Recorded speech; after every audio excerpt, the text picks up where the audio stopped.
I'll admit there are some homies you look at and think to yourself, yeah, I'm not so sure this guy will ever be able to turn the ship around. You don't admit this to anyone, though.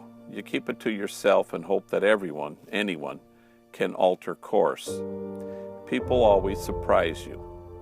Johnny was such a kid. I met him when he was 15, but never in my office. He never wanted to be seen there. I'd catch him in the alley where his homies would gather. He was way tougher than someone his age ought to be.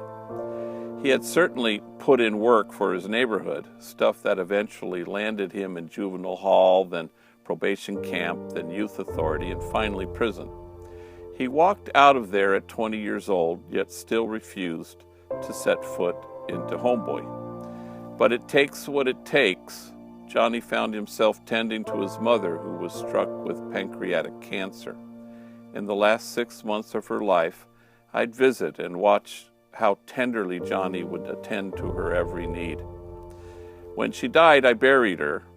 A week later, Johnny walked into Homeboy Industries. 4 months into his stay with us as a trainee, he wanders into my office to talk. What happened to me yesterday, he begins, has never happened to me in my life.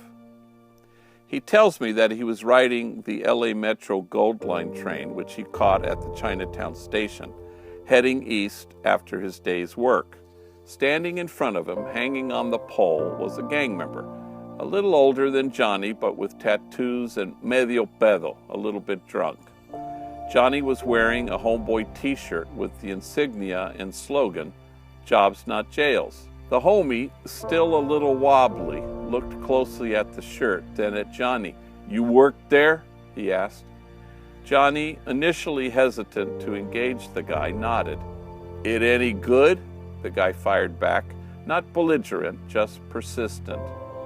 Johnny shrugged. "Well, it's helped me. I don't think I'll ever go back to prison because of this place," tapping the front of his shirt as he said it.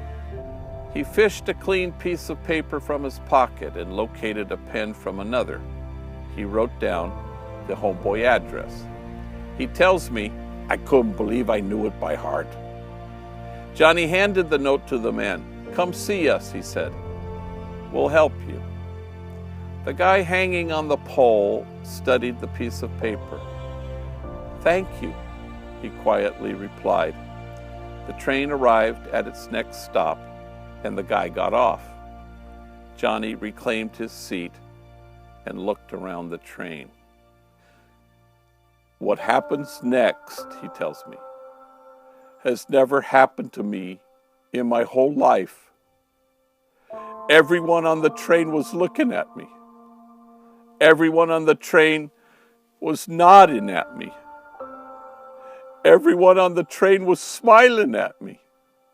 His lip trembles and a tear escapes. "And for the first time in my life, I felt admired."